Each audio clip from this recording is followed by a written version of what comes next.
Irmãos, antes de nós entrarmos no texto, eu não vou dar sequência à série de Apocalipse hoje, é ceia, sempre é muito corrido.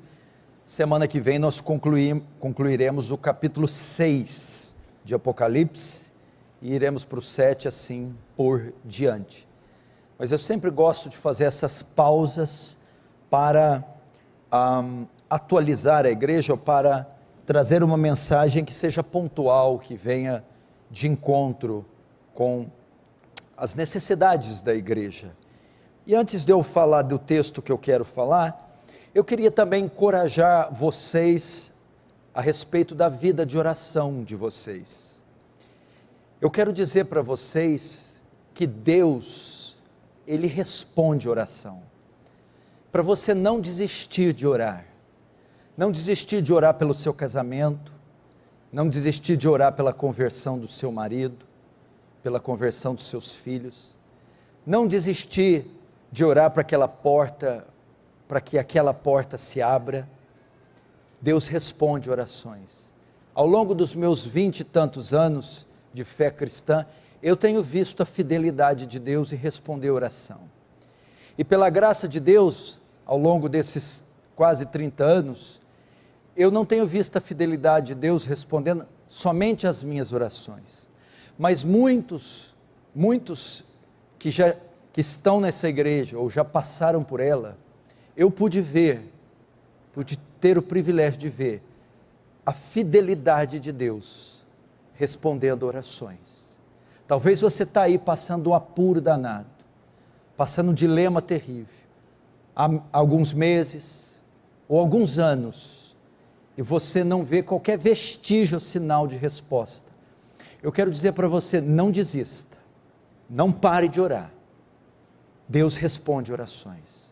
Se você for para a Escritura, você vai ver que Deus fez isso. Quando Deus ia destruir Sodoma e Gomorra, tinha um parente de Abraão justo lá dentro, e Abraão roga a Deus: destruiria tu o justo com o ímpio? Deus poupa a cidade, não destrói, em resposta à oração de Abraão. Você pega Isaac, ele tinha uma esposa estéril, e uma mulher não gerar filhos naquela época, era assim uma tragédia, e nem poderia se cumprir a promessa de Abraão ser pai de uma multidão, se o filho dele Isaac não tivesse filhos. A Bíblia diz que Isaac ora por Rebeca por mais de 20 anos, sem desistir. E a Bíblia diz que Deus se lembra de Isaac, e abre a madre da sua esposa, e ela concebe e dá luz a filhos. Deus ouve a oração. A Bíblia diz que Jonas dentro de um peixe ora, e Deus responde Jonas. A Bíblia diz que Sansão ora 2 vezes, quando ele está no deserto morrendo de sede, ele clama ao Senhor, o Senhor abre uma fonte, mata a sede dele. Quando ele está preso no calabouço, ele diz: lembra-te de mim só mais uma vez, para que eu vingue os filisteus ao menos por um dos meus olhos. Deus se lembra de Sansão, dá força novamente. Lembra de Ismael, filho de Agar? Sara expulsa a concubina de Abraão, Agar, com seu filho para o deserto. Acaba a comida, acaba a água. A mulher coloca ele debaixo do árvore, que eu não veja o menino morrer. Então um anjo vem e aparece com suprimento e diz: Deus ouviu o choro do menino. Deus respondeu Ismael. Deus respondeu Moisés. Deus respondeu Elias. Quando Amaleque saqueia a cidade de Ziclag e leva as mulheres e as filhas de Davi cativas, Davi chora e diz: subirei eu contra Amaleque? Prevalecerei eu contra ele? Deus responde, Davi diz: sobe, porque prevalecerá contra ele. Deus é fiel. Clama a Deus e Ele responderá a você. A Bíblia diz que a abominação é para o Senhor o sacrifício do ímpio, mas a oração do justo é o seu contentamento. Deus tem alegria em responder o teu povo. Ele diz: batei e abri-se-vos-á, pedi e dar-se-vos-á, buscai e achareis. Todo aquele que bate, se lhe é aberto. Todo aquele que pede, se lhe é dado. E todo aquele que busca, encontra. Não desista de orar. Não desista. Mesmo que leve meses, anos, o Senhor prometeu que tudo que pedisse em nome dEle, Ele responderia, para que Ele fosse glorificado. Não desista de um filho sequer seu. Desse casamento, por mais trágico, e você diz, é o fim, não desista. De lutar com esse pecado, não desista. Do seu chamado ministerial, sua função no corpo de Cristo, não desista.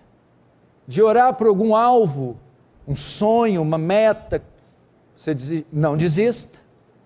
O Senhor é poderoso para realizar.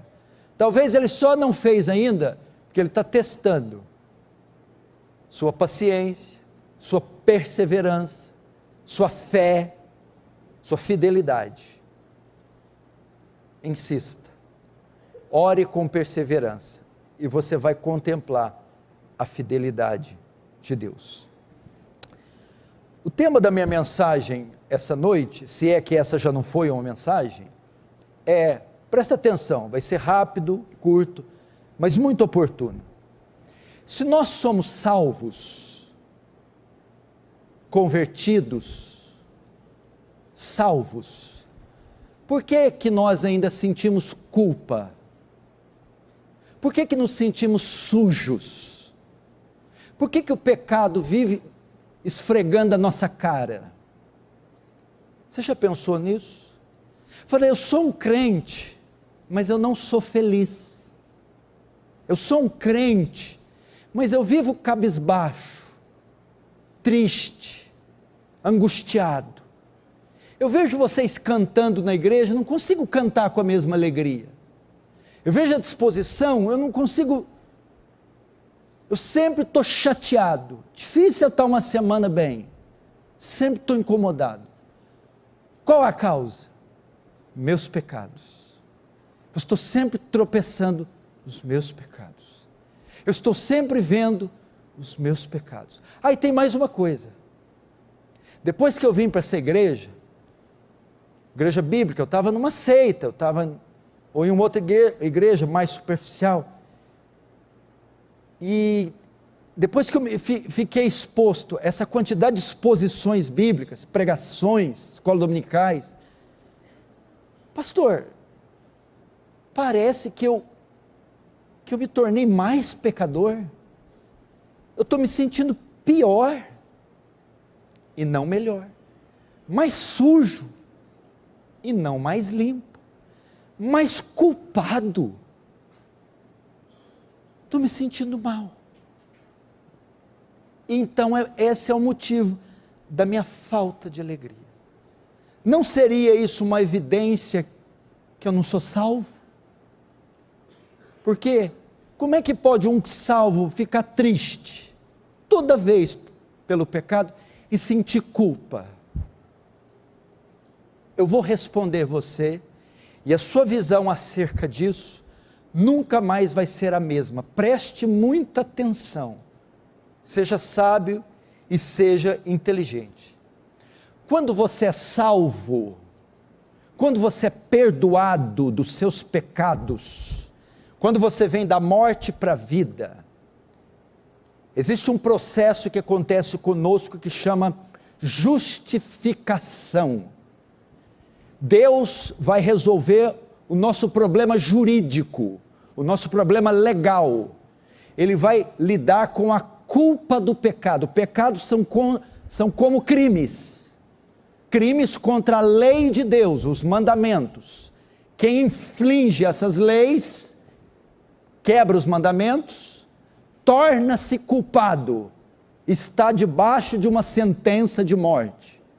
Ao crer, essa sentença é retirada, e é retirada a culpa, de modo que aquele que crê não pode mais ser acusado de nenhum pecado, não pode ser condenado mais de nenhum pecado.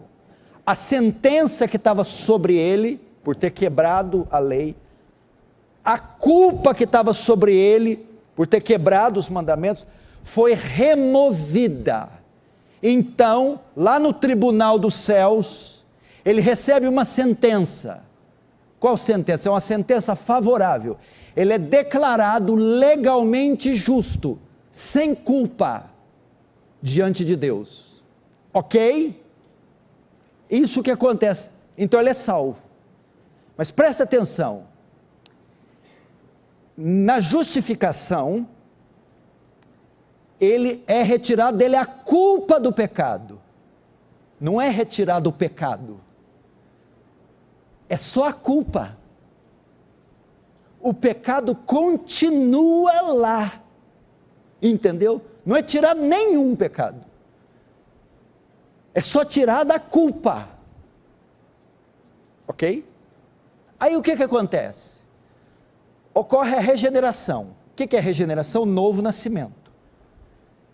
Quem é o agente da regeneração? O Espírito Santo. O Espírito Santo passa a habitar naquele que foi justificado. Ok? O Espírito Santo passa a habitar. Aqueles mesmos pecados que ele tinha antes da conversão, os mesmos,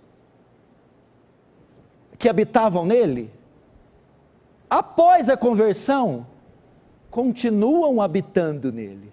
Só que, porém, numa nova natureza, que agora está cheia do Espírito Santo. Por que ele ainda mesmo salvo sente culpa, tristeza? E até se sente pior, porque os mesmos pecados que estavam nele antes da conversão, continuam. Só que ao receber o Espírito Santo, ele se torna sensível àqueles pecados que antes ele nem sequer percebia.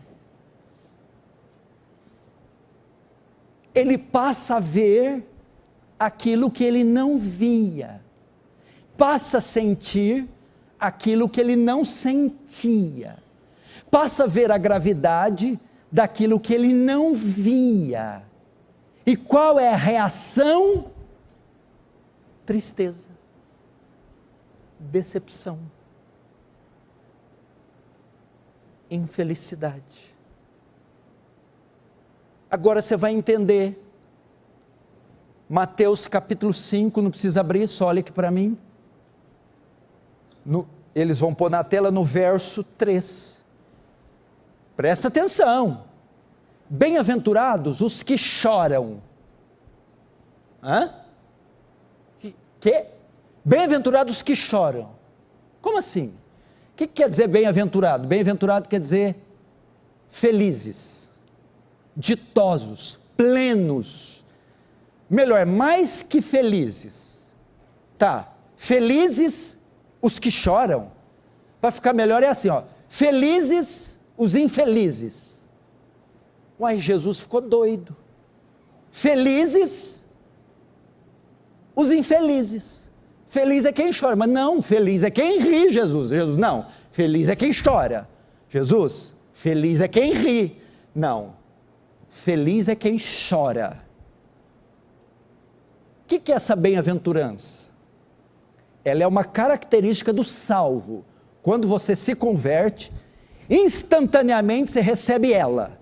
Você passa a ser um bem-aventurado e você passa a chorar. Todo salvo verdadeiro recebe nele o choro. Bem-aventurados os que choram. Mas chora pelo quê? Primeiro, não é qualquer choro, porque todo mundo chora. Vai num velório, chora. Vê uma cena de novela, chora. Descasca a cebola, chora. Qual que é choro aqui? Ela é a consequência da primeira bem-aventurança. Bem-aventurados os pobres de espírito, os miseráveis, os pecadores. Agora que sabem que são pecadores, qual é a reação? A segunda bem-aventurança. Eles choram. Choram pelos seus próprios pecados. Então o termo correto deveria ser assim, bem-aventurados os que são sensíveis aos seus pecados.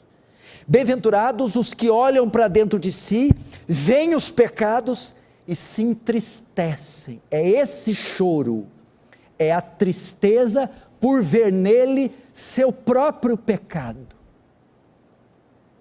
Então Jesus está dizendo assim, ó, se você é infeliz por causa dos seus pecados, você é feliz. Felizes os infelizes. Você é infeliz por causa do seu pecado? Então você é feliz. Se você é feliz por causa dos seus pecados, aí você é infeliz. Tenho prazer nos meus pecados, eu me alegro. Então você é um infeliz. Agora o que Jesus está dizendo, que essa queixa sua não é de toda ruim. Ao receber a nova natureza, você se tornou sensível àquilo que não via, e por isso chora, lamenta, se queixa. O que é isso? É aquele cara que nunca está satisfeito com a vida espiritual dele. Isso é ruim? Não! É excelente! É aquele que vive pecando e cai em profunda tristeza. Isso é ruim? Não! É excelente! Por quê? Porque ele é um feliz infeliz. Entendeu, seu infeliz? É assim a vida cristã. Falei que você ia dar uma ribada, eu falei. Peraí, o senhor está dizendo que não tem nada de errado comigo? Se você está feliz com seus pecados, tem. Mas se você está jururu, quase entra num quadro depressivo, por causa do pecado, bem-aventurado é você. Felizes os infelizes. E tem mais. Tem mais. Quando o verdadeiro cristão, piedoso, ele sempre estará triste com seus pecados. Ele sempre estará incomodado com seus pecados. Por você ter uma ideia, Paulo se considerava o principal dos pecadores. Paulo, o principal, o que quer dizer? O pior, o maior dos pecadores. Mas como? É o homem mais santo. Paulo, após a conversão, o que ele passou a pecar menos? Nós pecamos menos quando nós nos convertemos, isso é óbvio, mas nos sentimos pior.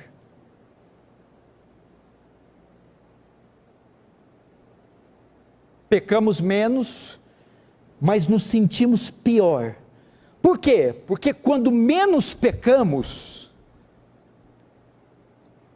mais amamos a justiça. É um sinal que nós amamos a justiça. E quando mais amamos a justiça, mais odiamos o pecado. De forma que quando pecamos, sentimos muito mal, muito imundos, muito sujos. Nós queremos que uma carreta passe em cima de nós. E isso é evidência de quê? Não é do nosso amor pelo pecado, é do nosso ódio por ele. Não é do nosso ódio pela justiça, é do nosso amor para a justiça. Então, quanto mais você ama a Deus, mais você odeia. Por isso, que quando você comete o pecado, você fica triste, muito triste.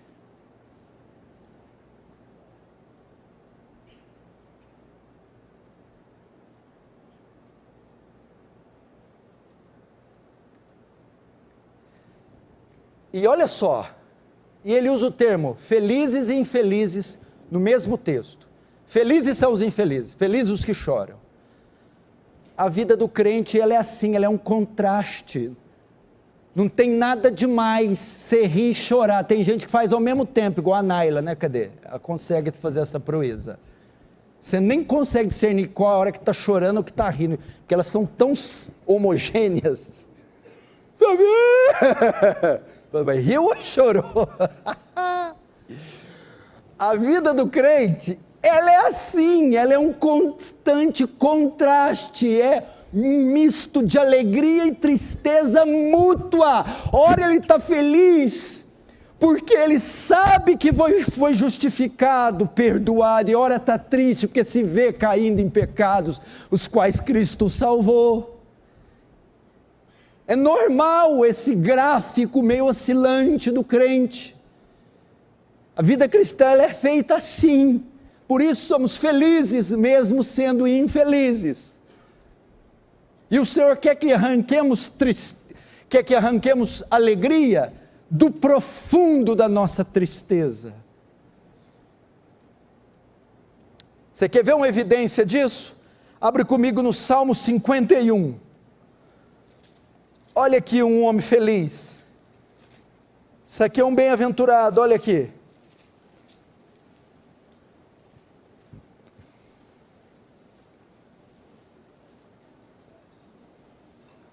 Nós vamos ler as palavras de um homem adúltero e de um assassino. Salmo 51, verso 1. Compadece-te de mim, ó Deus, segundo a tua benignidade, e segundo a multidão das tuas misericórdias, apaga as minhas transgressões, lava-me completamente da minha iniquidade e purifica-me do meu pecado, porque eu conheço as minhas transgressões e o meu pecado está sempre diante de mim. Pequei contra ti, e contra ti somente, e fiz que era mal perante os teus olhos, de maneira que serás tido por justo no teu falar e puro no teu julgar. Eu nasci na iniquidade, em pecado me concebeu minha mãe. Eis que te comprases na verdade, no íntimo e no recôndito, me fazes conhecer a sabedoria.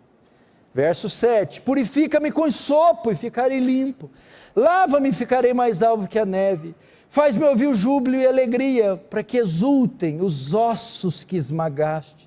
Esconde o rosto dos meus pecados e apaga todas as minhas iniquidades.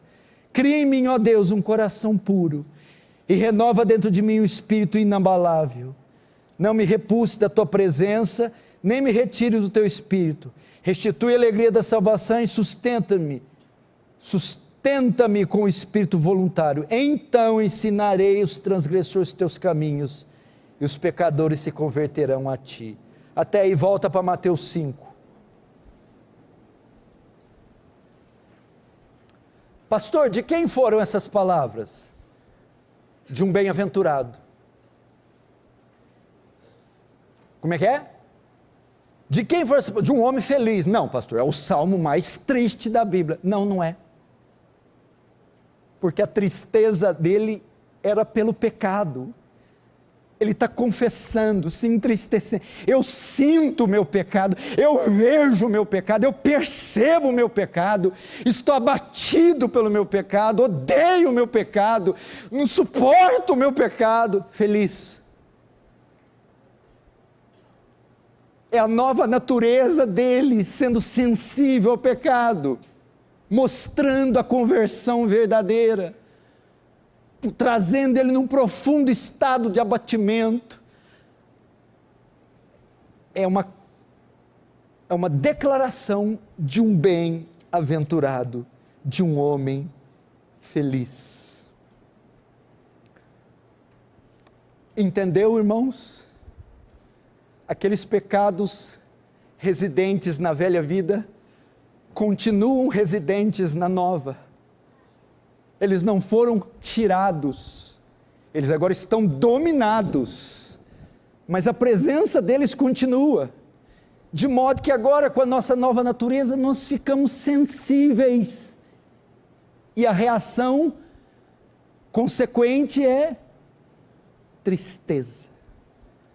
Agora eu vou terminar dando alguns conselhos para você não ficar culpado. Para aqueles que ainda carregam a culpa e não sabem lidar com essa realidade, essa revelação que eu trouxe aqui. Primeiro, como eu me livro da culpa? Como eu posso ter alegria, mesmo sendo um pecador perdoado? Primeiro, sentir o peso do pecado e se entristecer por ele é uma prova que você é filho de Deus.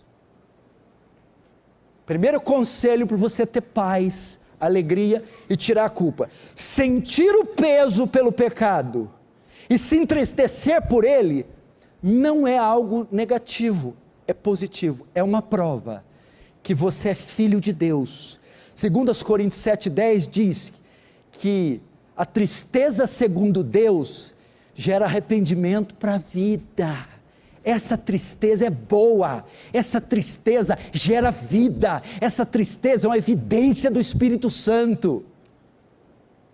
Segundo conselho, lembre-se de que você já foi perdoado desses pecados que te incomodam, desses, você já foi perdoado. Romanos 8, e agora? Nenhuma condenação há para os que estão em Cristo Jesus. Ainda que os seus pecados sejam vermelhos como a escarlata, eu os farei alvos como a neve. Lembre-se, você já foi perdoado. Você foi perdoado dos pecados do passado, dos pecados do presente e até dos que você nem cometeu ainda. Você já foi perdoado. Terceiro, lembre-se que esse perdão baseou-se na graça de Deus e não nos seus méritos. Não foi um perdão que Ele concedeu mediante suas obras, sua bondade. O perdão foi concedido baseado na sua graça. Foi gratuito. Pela graça sois salvos por meio da fé. Isso não vem de vós, é dom de Deus. Não vem de obra para que ninguém se glorie. Esse perdão não foi por causa dos seus méritos, foi apesar dos seus deméritos. Ele não viu nada em você, Ele quis, é um presente. Quarto, esqueça desses pecados. Você gosta de sofrer, hein? É brasileiro mesmo, né? Esqueça desses pecados. Tem coisa melhor para pensar, não? Olha o que está em Isaías: eu, por amor de mim, dos seus pecados, não me lembrarei mais. Se nem Deus vai lembrar, quem é você para ficar lembrando? Esqueça. Miqueias diz que eu lançarei no fundo do mar seus pecados. Ao invés disso, faz o que está em Lamentação, capítulo 3, quero trazer à memória aquilo que me dá esperança. Lembra do perdão, da sua conversão, do amor de Deus, das vezes que Ele respondeu você, das vitórias que você teve. Esqueça desses pecados. Quinto, tenha esperança que um dia você vencerá todos eles. Se não, vejamos a promessa que segue a bem-aventurança. Mateus 5, verso 4, está escrito assim: bem-aventurados que choram, agora olha a promessa, porque serão consolados. Aqui tem duas formas do cumprimento dessa promessa, escuta: bem-aventurados que choram, porque serão consolados. A ideia é aqui, ó. Imagina que a pessoa está chorando. Chora, meu filho. Bem-aventurados que choram, porque um dia vai ser enxugada a lágrima, vai ser consolado, ok? Isso é a maneira simbólica de ver o texto. Se o choro é por causa do pecado, o consolo tem a ver também com o pecado, ok? Então vamos lá. é a esperança que um dia venceremos todo. Primeiro, aqui na terra, parcialmente. Seremos consolados como? Para cada pecado, para cada nível de pecado, há um nível de perdão. Vocês pensam que a solução para o pecado aqui é a retirada dele? Não é. A solução para o pecado aqui é o perdão. E muita gente não contenta com o perdão. Eu queria que ele saísse de mim. Não, aqui ele não vai sair. Aqui você vai receber o perdão. Bem-aventurados que choram. Eu choro no meu pecado. Você será consolado como? Com perdão. Todas as vezes que você cair, ele vai te levantar. Todas as vezes que você errar, ele vai perdoar você. O justo cairá e não ficará prostrado, diz a palavra. Então a primeira maneira dele enxugar, dele consolar o que chora, perdão. Segundo, através da santificação. Ele não vai tirar agora, mas ele vai te dar uma ferramenta, um varão, para você domar o pecado, para você dar nele e falar, quieto. Santificação. O Espírito Santo vai te dar força para domar o leão. Bem-aventurados que choram, porque serão perdoados dos seus pecados. Melhor, bem-aventurados que choram, porque dominarão os seus pecados. E quando não dominarem e pecarem, serão perdoados deles. Isso aqui na terra. Segunda forma, primeiro serão consolados aqui parcialmente. Segundo, completamente. No céu.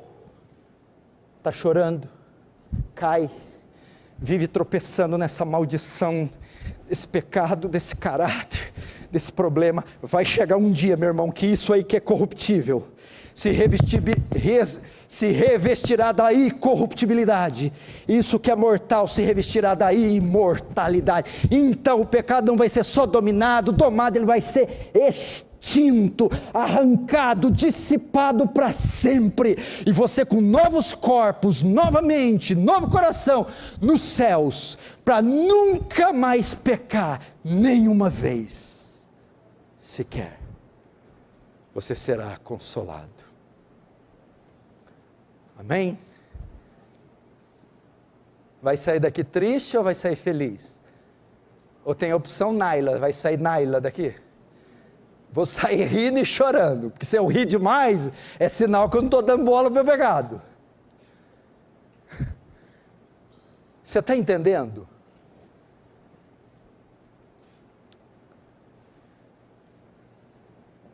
Sem culpa. Então, só repetindo, sentir o peso do pecado é prova que você é filho. Lembre-se que você já foi perdoado desses pecados. Lembre-se que o perdão se baseou na graça e não nos seus méritos. Esqueça desses pecados. E por fim, tenha esperança que você os vencerá. Que vencerá todos eles.